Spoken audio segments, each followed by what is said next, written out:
Good morning guys. Tayo ngayon ay gagawa na ng ginataang tilapia. So, unang gagawin natin ay namili tayo ng ating mga sangkap na gagamitin sa palengke. Siyempre, sa palengke doon talaga mamimili. Ayan, so yan na ang ating mga gulay at ang ating tilapia na ating gagamitin. Ngayon, huhugasan natin. Tanggalin yung malalambot,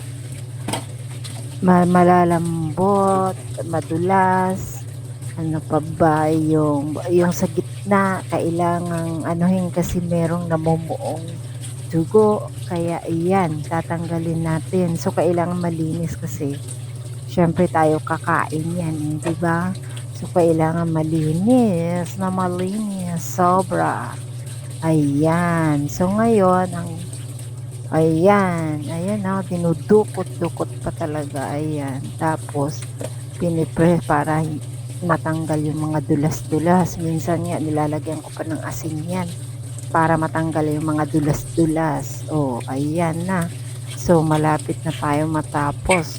Hanggang gabi nga pala yan. O, tanghalian, hanggang gabi para makatipid sa gas. Then, ganun din sa sinaing. Ayan na, yun yung mga sangkap natin. Luya, luyang dilaw, siling green, sibuyas, bawang. Ayan, so lalagyan natin yung ilalim para hindi dumikit yung skin ng tilapia. Kaya ilalagay natin ganyan, ayos. Then, ipapatong natin yung tilapia dyan.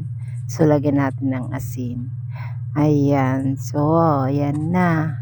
Dahan-dahan, baka mauntog. Ayan. O, diba? O, ayan na. Tapos, sa taas, ganun din. Lagyan din ng luya, sibuyas, bawang, luyang dilaw. Ayun. Tsaka asin. Then, lalagyan din natin ng suka. Kasi, ipapaksiw muna natin siya sa suka. Ayan. So, apple cider yung gamit natin. O, ayan. Tapos, lagyan natin ng kunting tubig. Kasi, yung suka ay kunti lang. So, kailangan may kunting tubig siya para maluto yung isda. So, ayan na. Dinagdagan natin ng asin. Okay. O, ayan. So, yan na, paminta. Nilagyan pa natin paminta. Ayan ng tubig. Then, ngayon, pagkatapos niyan, ay isasalang na natin. So, ayan na. O, diba? Ayan na.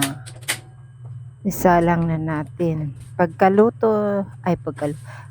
konti na yung sabaw niya, so tsaka natin ilalagay yung gata. Yan. So, hugasan na natin isa-isa. Kasi minsan may uod. So, hugasan natin. Ayan. So, hatiin. Kasi malaki. Hiwalay natin yung petsa ay yung stalk niya tsaka yung leaves niya. Ayan. O, diba? Then, yung talong hiwain sa gitna. O, diba? Yan na. O, malapit na tayo matapos. O, ayan. So, kunting linis. Kailangan malinis kasi tayo rin ang kakain niya. Kailangan malinis. Ayan. So, yan na yung talong. Isang talong na, okay na. Ayan. So, yan. Hiwain na natin. O, diba?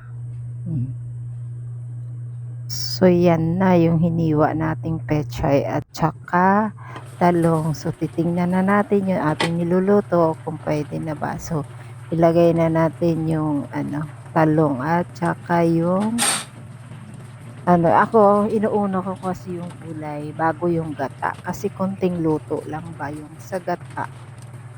Ayan, nilalagay ko sa gilid para hindi, ano ba tawag dito? Para hindi maano yung isda.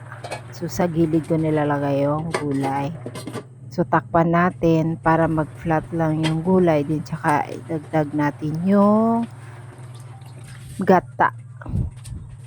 Ayan na yung gata. So, yan na. Malapit na. Thank you. O, diba? Pag ganyan, masarap kumain. Ayan na. So, tapos na yan. So, konting na lang, kulo. Tapos na lahat.